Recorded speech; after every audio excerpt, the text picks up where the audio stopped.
दोस्तों नमस्कार। दोस्तों, महाराष्ट्र के वित्त मंत्री और उप मुख्यमंत्री अजीत पवार की मौत को अभी 48 घंटे ही बीते होंगे कि उनकी चिता की राख भी अभी शांत नहीं हुई होगी। ऐसे में महाराष्ट्र की राजनीति के साथ साथ देश की राजनीति में भी ये खलबली मचने लगी है कि अब एनसीपी का क्या होगा, कौन उसको टैकल करेगा, कौन उसका मुखिया बनेगा, क्या उनकी पत्नी सुनेत्रा पवार को वो जिम्मेदारी दी जाएगी, क्या शरद पवार इस मामले को टैकल करेंगे, क्योंकि एनसीपी जो बनी है वो शरद पवार पे पार्टी को लेकर को तोड़कर ही बनी है। अब ये कुछ लोग कयास लगा रहे हैं कि पार्टी के जो बागी नेता थे और वो वापस फिर से शरद पवार की पार्टी के पास जाने की कोशिश कर रहे हैं। ये भी देखा गया है कि अजीत पवार और प्रफुल्ल पटेल जैसे नेता शरद पवार से मिलते जुलते रहे हैं। इस बात की उम्मीद की जा रही है कि जो बागी नेता हुए थे, पार्टी बनी थी, वो फिर से एक हो जाने वाली है। इन बातों को लेकर समाचार चैनलों पर डिबेट भी शुरू हो गई है कि आने वाले समय में पार्टी का मुखिया कौन होगा। क्या सुनेत्रा को बनाया जाएगा, प्रफुल्ल पटेल उस पार्टी को लीड करेंगे, या उनके बेटे पार्थ, उनके दो बेटे हैं पार्थ और जय, दोनों अभी किसी लायक नहीं है कि उनको राजनीति का अभी कोई खास अनुभव नहीं है। पार्थ तो चुनाव भी लड़ चुके हैं और हार भी चुके हैं। हारने की बात चली है तो सुनेत्रा पवार भी चुनाव में लड़ी थी और हार गई। अभी ज़्यादातर उम्मीद ये की जा रही है कि शायद शरद पवार के पास फिर से एक बार एनसीपी के जो दो फाड़ हुए थे वो एकजुट होकर शरद पवार की सरपरस्ती में राजनीति करने के लिए आगे आ जाएं। लेकिन 85 साल के शरद पवार क्या ये जिम्मेदारी उठा सकते हैं, क्योंकि उम्र का तकादा है। वो इतने इस तरीके से उतनी सक्रियता से राजनीति कर पाएंगे। वैसे एक बात तो तय है कि महाराष्ट्र की राजनीति हो या देश की राजनीति, शरद पवार को समझने वाला कोई व्यक्ति नहीं जो उनके अंदर की जो द्वंद्व चलता रहता है, राजनीतिक पैतरेबाजी जो उनकी होती है, उसको समझ सके। ये बात अजीत पवार एक टीवी इंटरव्यू में बोल चुके हैं कि शरद पवार की राजनीति को समझना बहुत ही मुश्किल नहीं, नामुमकिन है। अब एक बात ये समझ में आ रही है कि ना तो सुनेत्रा पवार राजनीति में इतना दखलंदाजी रखती हैं और ना उनके बेटे। तो ऐसे में एक ही व्यक्ति है जो पार्टी को एकजुट रख सकता है, उसका नाम शरद पवार है। वैसे तो पार्टी में वरिष्ठ नेता प्रफुल्ल पटेल भी इस पद के दावेदारी कर सकते हैं कि पार्टी में काफ़ी सीनियर होने की वजह से पार्टी की कमान उनके हाथ में मिले। लेकिन इस बात को एक अन्य बात भी चर्चा में चल रही है कि हो सकता है कि शरद पवार पार्टी की कमान थामने के साथ साथ एनडीए में भी शामिल हो जाएं। तो इससे इसका सबसे बड़ा असर इंडिया पे पड़ेगा, क्योंकि इंडिया में केवल 3 ही दल हैं जो कि महाराष्ट्र में एक्टिव हैं। एक शरद पवार की पार्टी एनसीपी एस, और दूसरी तरफ शिवसेना यूबीटी, उद्धव ठाकरे की पार्टी। पिछले चुनाव में, विधानसभा चुनाव में देखा गया किस तरीके से इंडिया गठबंधन भरभरा के गिर गया। भारतीय जनता पार्टी और महायुति की सरकार ने जिस तरीके का प्रदर्शन किया, उससे साफ हो गया कि महाराष्ट्र की राजनीति में इंडिया गठ महाविकास आघाड़ी का कोई भी रोल अब प्रदेश में नहीं है। उनका कोई भी प्रभाव नजर नहीं आता, क्योंकि उनके पास केवल 50 के करीब विधायक हैं। ऐसी हालत में एनडीए के ऊपर कोई असर महायुति पर कोई भी सरकार पर असर पड़ने वाला नहीं है। अगर अजीत पवार की पार्टी, जिसके पास 41 विधायक हैं, अगर वो भी एनडीए से बाहर निकल जाए तब भी सरकार महायुति की बनी रहेगी।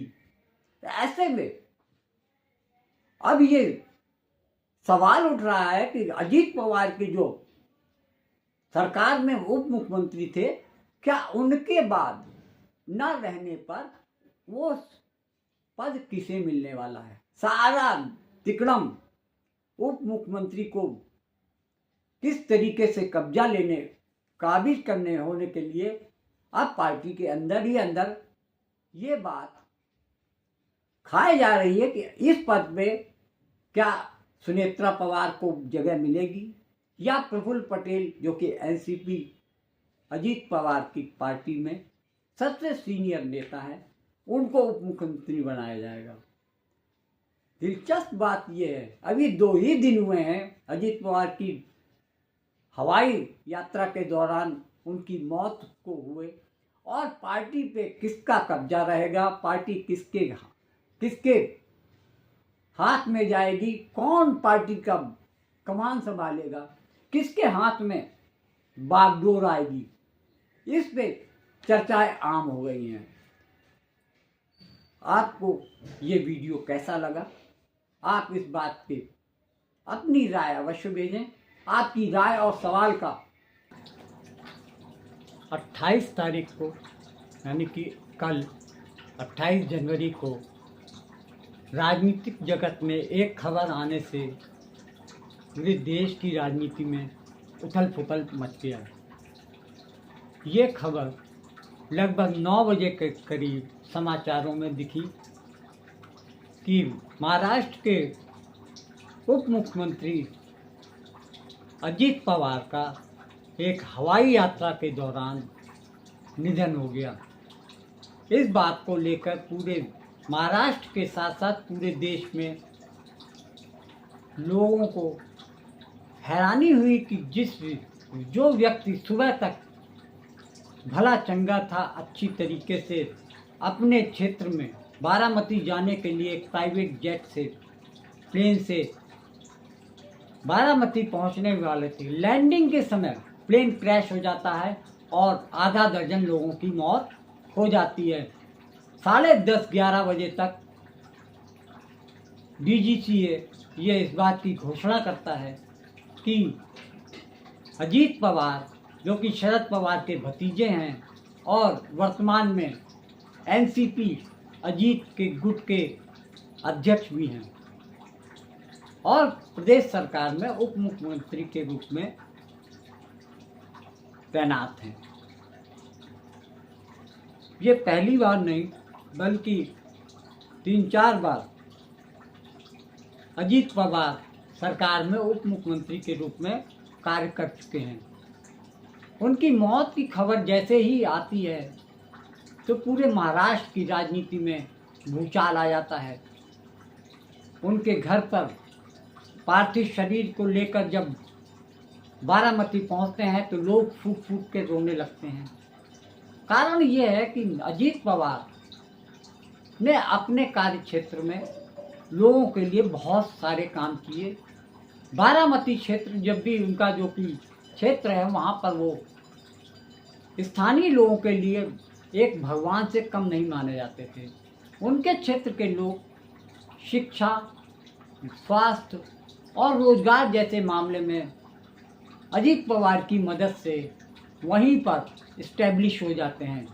अजीत पवार ने कहा कि 1995 में कृष्ण घाटी विकास निगम के दौरान मराठावाड़ा की एक सिंचाई परियोजना की फाइल उनके पास आई थी, जिसमें लागत 330 करोड़ रुपए दिखाई गई थी। उन्होंने इसे खारिज कर दिया और दोबारा मूल्यांकन के बाद पता चला कि वही परियोजना मात्र 220 करोड़ रुपए में पूरी हो सकती है। अजीत पवार के मुताबिक 100 करोड़ रुपए पार्टी फंड के लिए और 10 करोड़ रुपए संबंधित अधिकारियों के लिए व्यक्तिगत लाभ के रूप से जोड़े गए थे। उन्होंने कहा कि अगर ये अतिरिक्त राशि मंजूर हो जाती तो राज्य में भारी वित्तीय संकट पैदा हो जाता। इसके साथ ही अजीत पवार ने दावा किया कि मूल फाइलें आज भी उनके पास सुरक्षित हैं। उन्होंने कहा कि 1999 में कानूनी कार्रवाई करने पर राज्य में बड़ी राजनीतिक उथल पुथल मच सकती थी, इसलिए उस समय कदम नहीं उठाया गया।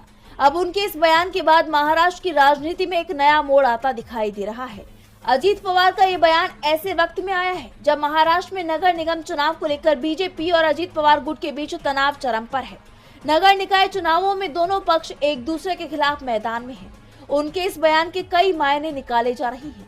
अजीत पवार के रुख से साफ है कि अब वो बीजेपी के साथ वापस आने के मूड में नहीं है। मुझे अभी इसको 5 साल हुए हैं, सबको मालूम है कहाँ मीटिंग हुई। शरद पवार जी के नॉलेज में सबके साथ हुआ था। आपको जैन साहब को वापस बताता हूँ, अमित शाह थे, गौतम अडानी थे, प्रफुल्ल पटेल थे, देवेंद्र फडणवीस थे, अजीत पवार थे, पवार साहब थे, सब थे। आप लोग क्रॉस ओवर कर गए, शरद पवार को क्या हेजिटेशन हुई, वो क्यों नहीं गए? पवार साहब एक ऐसे लीडर है कि उनके मन में क्या है ये दुनिया का एक भी आदमी बता नहीं सकता। आप भी नहीं? दुनिया का एक भी आदमी बता नहीं सकता, हमारी आंटी भी नहीं बता सकती।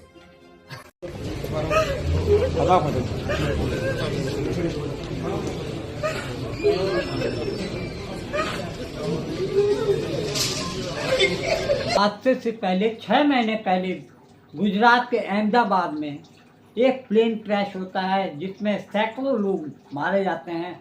और दिलचस्प बात यह है, उस फ्लाइट में भी गुजरात के पूर्व मुख्यमंत्री विजय रूपाणी उसी डेट पे मरते हैं जिस डेट में उनका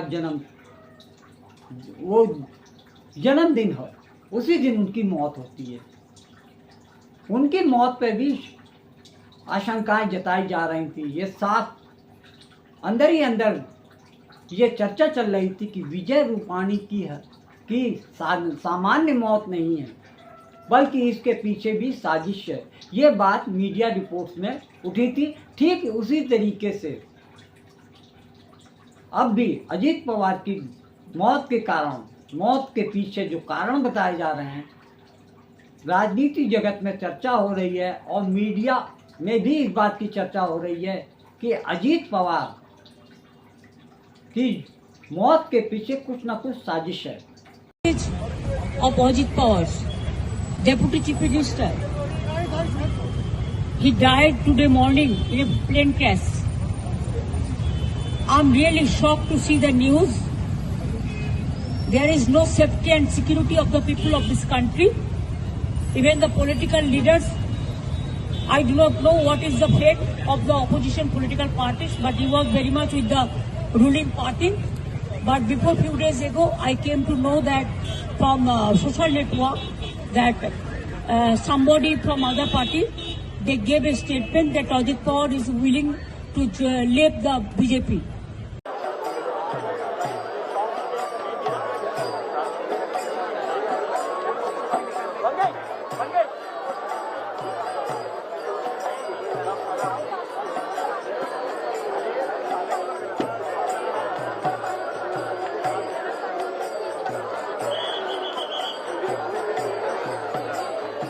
ममता बनर्जी ने कहा कि अजीत पवार कह की रही है सर कि जो अजीत पवार जी के का प्लेन क्रैश हुआ है उसकी जांच होनी चाहिए पूरे मामले की, और सुप्रीम कोर्ट मॉनिटर होनी चाहिए जांच। साजिश भी बता रही है ममता बनर्जी। साजिश स्वाभाविक है क्योंकि बहुत बड़े नेता थे, डिप्टी सीएम कई बार रहे वो, और महाराष्ट्र के बहुत लोकप्रिय नेता रहे।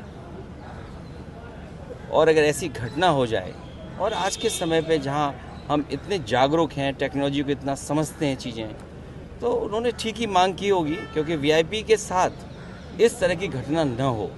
तो एक बार को ये बात तो साफ होनी चाहिए कि आखिरकार ये घटनाएं क्यों हुई। पूर्व में भी कई हमारे वीआईपी इसी तरह उनकी जान गई है।